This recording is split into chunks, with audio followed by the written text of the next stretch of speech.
రామాయణంలో కిష్కింధకాండలో 48 సర్గ.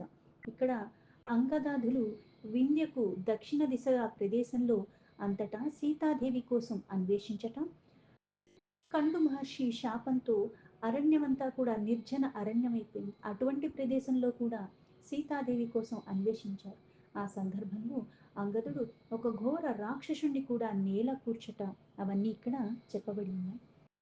సహా తారాంగదాభ్యాం తు గత్వా సా హనుమాన్ కపిః సుగ్రీవేన యథోదిష్టం తం దేశం ఉపచక్రమే.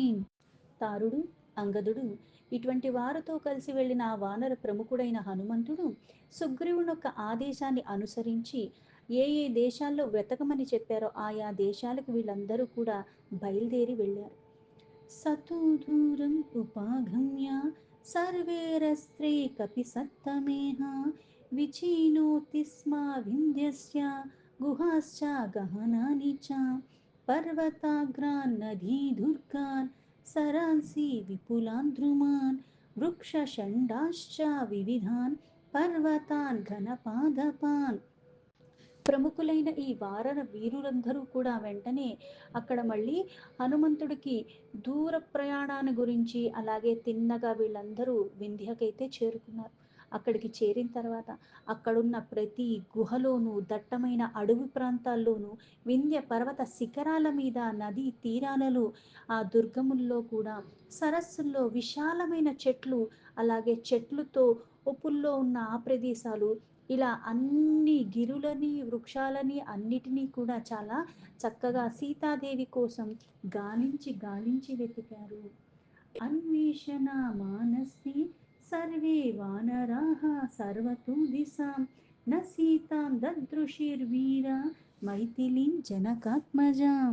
జనక మహారాజు యొక్క కూతురైన సీతాదేవి కోసం వీళ్ళంతా కూడా అన్ని ప్రదేశాల్లో గాలించి వెతికారు. వీరులైన ఈ వానరులందరూ కూడా ప్రదేశాలంతటా తిరిగి తిరిగి వెతికారు, కానీ సీతమ్మ జాడ మాత్రం వాళ్ళకి ఎక్కడా దొరకలేదు. తే భక్షయంతో మూలాని ఫలాని వివిధాని చ అన్వేషమానా దుర్ధర్ష న్యవసంస్తత్ర తత్రః. ఇతరులకి వెళ్ళటానికి వీలు కానటువంటి ప్రదేశాల్లో కూడా ఈ వానరులందరూ కూడా వెళ్ళి సీతాదేవి కోసం ఎన్నో రకాలుగా వెతికారు. తర్వాత మళ్ళీ ఇంతలాగా శ్రమపడి వెతికిన మళ్ళీ వీళ్ళకి ఆహార రూపంలో కందమూల ఫలాలు భక్షించటం ద్వారా కూడా ఆకలి తీర్చుకోవటానికి మళ్ళీ ఒక ప్రదేశాన్ని ఎంచుకుని అక్కడ వాళ్ళు విశ్రాంతి తీసుకున్నారు.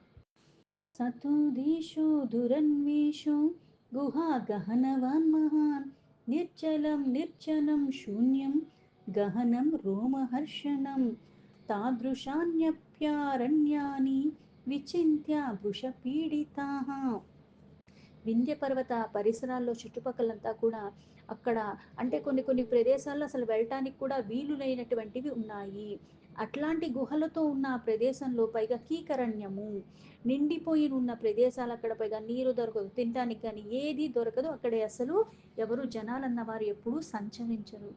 ప్రాణులన్నవి శూన్యంగా ఉన్న అటువంటి ప్రదేశాలలో, ఆ అడవి ప్రాంతాల్లో కూడా అంటే భయానికి గురయ్యేలాగా ఉంటుంది. అటువంటివి గగ్గురుపాటు కలిగేలాగా ఉన్నప్పటికీ కూడా అటువంటి ప్రదేశాల్లో కూడా వీళ్ళు చాలా శ్రమ తీసుకుని మరి సీతాదేవి జాడ కోసం అంతా కూడా వెతికి వెతికి చూశారు.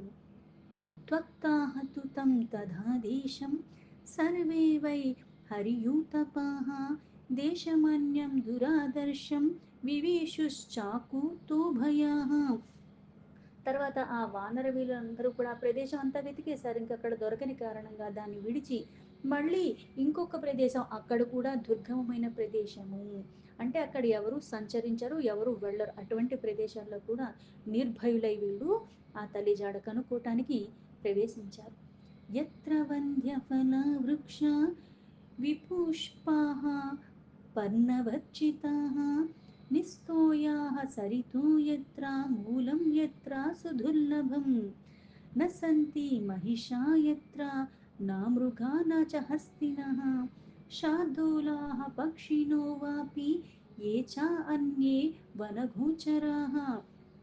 ఈ దుర్గమైన ప్రదేశం ఏదో ఉందో అక్కడ వీళ్ళు ఎక్కడైతే అడుగు పెట్టారో ఆ ప్రదేశం అంతా కూడా వృక్షాలు గాని, పండ్లు గాని, పువ్వులు గాని, చివరికి ఆకులు గాని లేకుండా అట్లా మొండివారిపోయినట్టుగా ఉన్నది. అక్కడ నదుల్లో నీరు ఎండిపోయి ఉన్నది. కందమూలాలు కూడా అక్కడ ఎక్కడ ఏవి లభించట్లేదు. అక్కడన్నీ అంటే అక్కడున్న అడవి దున్నలు, లేళ్ళు, ఏనుగులు, పెద్ద పులులు, పక్షులు ఇవన్నీ కూడా వేరే ఒక్క ప్రదేశాలకి వెళ్ళిపోయాయి. ఎందుకంటే ఇక్కడ ఏవి కనిపించట్లేదు. ఆహారం దొరకనప్పుడు జీవులకి ఆధారమైనది కాబట్టి అవి అక్కడ నివసించట్లేదు. నయత్ర వృక్షా నౌషధ్యో నాలతా నాపి విరుధః స్నిగ్ధపత్రాः స్థలే యత్ర పద్మిన్యः పుల్లపంకజాः ప్రేక్షణీయాः సుగంధాశ్చ భ్రమరైశ్చాపి వర్జితాः. అలాగ ఎక్కడ ఒక వనాల్లో ఉండవలసిన మృగాలన్నవి కూడా ఏవి లేని ప్రదేశంగా మారిపోయింది అది. ఆ ప్రదేశం అంతా కూడా అంటే ఇక్కడ ఎక్కడైతే అడవిలో అంటే వృక్షాలతో నిండిపోయి ఉంటుంది, ఆకులు ఇవన్నీ కళకళగా పచ్చగా ఉంటూ ఉంటాయి. కానీ ఇక్కడ చూస్తే ఇక్కడ వృక్షాలు కానీ, ఔషధాలు కానీ, లతలు కానీ, పొదలు కానీ ఏవీ లేవు. ఆ ప్రదేశం అంతా కూడా ఏవీ లేకుండా సరస్సుల్లో నీళ్ళే లేవు. ఇంకా సరస్సుల్లో పద్మాలు ఉండవలసిన ఆ గతి కూడా లేని స్థితిలో ఉన్నాయి. అక్కడ కూడా తుమ్మెదలు గాని అంటే పువ్వు ఉందంటే తుమ్మెదొస్తుంది. అక్కడ పువ్వులే లేవు, ఆకులే లేవు, చెట్లే లేవు. సువాసన వెదజల్లేవి ఏవి లేని కారణంగా అక్కడ చూడదగిన దృశ్యాలంటూ కూడా ఏవీ లేవు. కంఠుర్నామ మహాభాగः సత్యవాదీ తపోధనः మహర్షిः పరమామర్షి నియమే దుష్ప్రదర్శనः. ఒకానొకప్పుడు మహానుభావుడైన కండుడు అన్న పేరు గల మహర్షి అక్కడ ఉండేవాడని, ఆ మహాముని సత్యవాది అంటే సత్యమే మాట్లాడతారు, దానికి కట్టుబడే ఉంటారు. అటువంటి మహర్షి అక్కడ నివసించేవాడు. పైగా ఆయన చాలా గొప్ప తపస్సంపన్నుడు. తపస్సంపన్నులు అంటే కొన్ని నియమాల్ని పాటిస్తూ ఉంటారు. ఆ నియమ నిష్టలతో ఉండి వాళ్ళు దాన్ని ఆచరించిన కారణంగా అది సంపన్నంగా వాళ్ళకి ఆ చేసే తపస్సుకి ఫలితంగా లభిస్తూ ఉంటుంది. అందుకే నియమనిష్టలు గల వారితో కలిసి ఉండేవాడు, ఆయన అంతగా చేసేవాడు. తస్య తస్మిన్ వనే పుత్రో బాలః షోడశ వార్షికాః ప్రనష్టో జీవితాంతాయ క్రుద్ధస్తత్ర మహామునిః తేన ధర్మాత్మనా శప్తం కృత్స్నం తత్ర మహాత్మనం అశరణ్యం దురాదర్శం మృగపక్షి వివిచ్చితం. ఇంతలా నివసిస్తున్న ఆయన అంతులేని కోపం కూడా కలిగి ఉన్నవాడు. 6 సంవత్సరాలు వయసు గల ఆయన కుమారుడు ఆ వనమందే మరణించాడు. అందుకు ఆ మహామునికి ఆ వనం మీద చాలా కోపం కలిగి ఆ వన నాశనానికి కారకుడయ్యాడు. ధర్మాత్ముడైన ఆ కండు మహర్షి దానిని శపించాడు. దాని ప్రభావంలో పాడైపోయిన ఆ వనము, అందుకే ఇక్కడ వనం అంతా పాడైపోయిందంటే అక్కడ నివసించేయటానికి వీలుగా లేని కారణంగా అక్కడ ఏవి తలదాల్చుకోవట్లేదు. పశు పక్షాదులు కూడా అన్నీ అక్కడి నుంచి పారిపోయాయి. ఎవ్వరు కూడా ఆ ప్రదేశంలో తలదాల్చుకోవటానికి వీలు లేకుండా తయారయ్యింది. అందుకే అక్కడ ప్రవేశించటానికి కానీ అది ఎక్కడా కూడా అనుకూలంగా ఉండనే ఉండదు ఆ ప్రదేశము. తస్య తే కాననాంతశ్చ గిరీనాం కంధరాని చ ప్రభవాని నదీనాం చ విచన్వంతి సమాహితాః తత్ర చాపి మహాత్మానో న పశ్యన్ జనకాత్మజాం హర్తారం రావణం వాపి సుగ్రీవ ప్రియకారిణః. ఆ ప్రదేశంలో అడవులకి, గిరి గుహలకు, నదీ తీరాలకు, ఆ వానరులకి సమిష్టిగా గాలించారు. గుంపులుగా ఉండి వాళ్ళందరూ కూడా ప్రతి ఒక్క ప్రదేశాన్ని విడిచిపెట్టకుండా సీతాదేవి కోసం, అలాగే రావణాసుడు యొక్క నివాసం కోసం వెతికారు. సుగ్రీవుడికి ప్రియముని కూర్చటానికి ఆ వాన ప్రముఖులు ఎంతో కృషితో ఎంత వెతికినా సరే వాళ్ళకి జానకీదేవి కనిపించలేదు. ఆమెని అపహరించిన రావణాసుడి జాడ కూడా వాళ్ళకేమీ తెలియలేదు. ते प्रविश्यासु भीमं लताघुल्मसमावृत्तं ददृशुः క్రూరకర్మాణం అసురం సుర నిర్భయం. వెంటనే వారు మరి ఒక ప్రదేశం, ఎందుకంటే ఈ ప్రదేశాన్ని వెతికిన తర్వాత ఎందుకంటే 4 రోజులు గడివే ఉంది కాబట్టి అన్నీ వెతికి వెళ్ళాలి. ఈ ప్రదేశం నుంచి మళ్ళీ ఇంకో ప్రదేశానికి ప్రవేశించారు. అక్కడ కూడా లతలతో పొదలతో నిండిపోయి చాలా భయంకరంగా ఉన్నది. అంటే అక్కడికి వెళ్ళటానికి కూడా వీలుగా లేనటువంటి ప్రదేశము. तं दृष्ट्वा वानरा घोरं स्थितं शैलमिवापरं गाढं परहिताः सर्वे दृष्टा तान् पर्वतोपमान् सोऽपि तान् वानरान् सर्वान् नष्टाः स्थित्या ब्रवीद्बली अभ्यधावत संक्रुद्धो मुष्टिमुद्यम्य संहितं. ఈ ప్రదేశంలో దేవతలకు కూడా భయపడినటువంటి క్రూరుడైన రాక్షసుడున్నాడు. ఆ రాక్షసుడిని వీళ్ళు అక్కడికి వెళ్ళిన కారణంగా వీళ్ళు చూశారు. మరి ఒక కొండలాగా నిలిచి ఉన్న ఆ భీకర రాక్షసుడిని చూసి వారు వెంటనే నడుం బిగించారు. ఆ అసురుడైన వానరులందరూ కూడా కలయజూసి అతను కూడా ఒక్కసారిగా నా చేతిలో మీకు చావు తప్పదు అని తన బలంతో క్రూరంగా గట్టిగా బిగించి మరి పిడికిలి వారి మీదకి ఆ రాక్షసుడు కూడా విజృంభించాడు. తమాపతంతం సహసా వాలీపుత్రో అంగదస్తథా రావణో యామితి జ్ఞాత్వా తలేనాభిజఘానః. అట్లా తమ మీదకి విరిచిపడుతున్న ఆ రాక్షసుడిని చూసి వాలి యొక్క కొడుకైన అంగదుడు వీడే రావణుడేమో అని అనుకున్నాడు. అని ఒక్కసారిగా తన అరిచేతితో తన్ని చరిచాడు.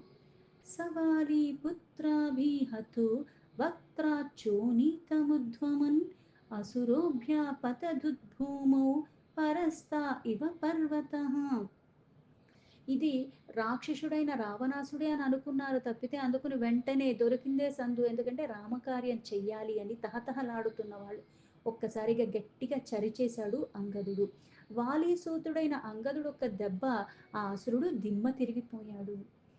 तेऽपि तस्मिन्नुरुच्छ्वासे वानराजितकासिनः व्यचिन्वन् प्रायश्चस्तत्र सर्वं तद्गिरिगह्वरम्. ఎప్పుడైతే అంగదుడు ఒక్కసారి చరిచాడో తనకి ఒక్కసారిగా దిమ్మ తిరిగిపోయి నోటి నుంచి రక్తం కక్కుతూ ఒక పర్వతంలాగా ఉన్నవాడు వెంటనే ఆ నేల మీద పడిపోయాడు. విచితం తు తతః కృత్వా సర్వే తే కాననం పునః అన్యదేవా పరం ఘోరం వివిషుర్గిరిగహ్వరం. ఒక్కసారిగా నేల మీద అంత పెద్ద రాక్షసుడు భారీ శరీరం కలిగిన వాడు పడిపోయాడు. అతడు పైగా ఒక్కసారిగా పడిపోవటమే అతడు మరణించాడు కూడా. ఆ తర్వాత ఈ వానర యోధులందరూ కూడా విజయోత్సాహంతో ఆ గిరిగుహలంతటా కూడా పూర్తిగా గాలించి చూశారు. వారందరూ ఎంతలా పదే పదే వెతికినప్పటికీ కూడా ఎక్కడ కూడా ఎంత భయంకరమైన పర్వత గుహ అయినప్పటికీ కూడా వీళ్ళు ప్రవేశించి వెతుకుతున్నారు కానీ సీతమ్మ జాడ రావణాసుడొక్క నివాసం అన్నది వీళ్ళకి ఎక్కడికి కనిపించలేదు. ते विचित्य पुनः खिन्ना विनिष्पत्य समागताः एकान्ते वृक्षमूले तु నిషేధుర్దీనమానసాః. వారు ఆ గుహలు బాగా వెతికి వెతికి ఎంత వెతికినా తల్లి జాడ దొరకపోయేసరికి వాళ్ళు కాస్త ఉదాసీనుగా అయిపోయారు. బయటకు వస్తున్నారు, చూస్తున్నారు, ఎక్కడ కూడా ఏమీ కనిపించక దీనమైన మనస్సుతో వాళ్ళు అలాగే కూర్చుండిపోయారు. దీంతో వాల్మీకి మహర్షి విరచితమైన ఆదికావ్యమైన శ్రీమద్ రామాయణంలో కిష్కింధకాండలో 48 సర్గా సంపూర్ణం.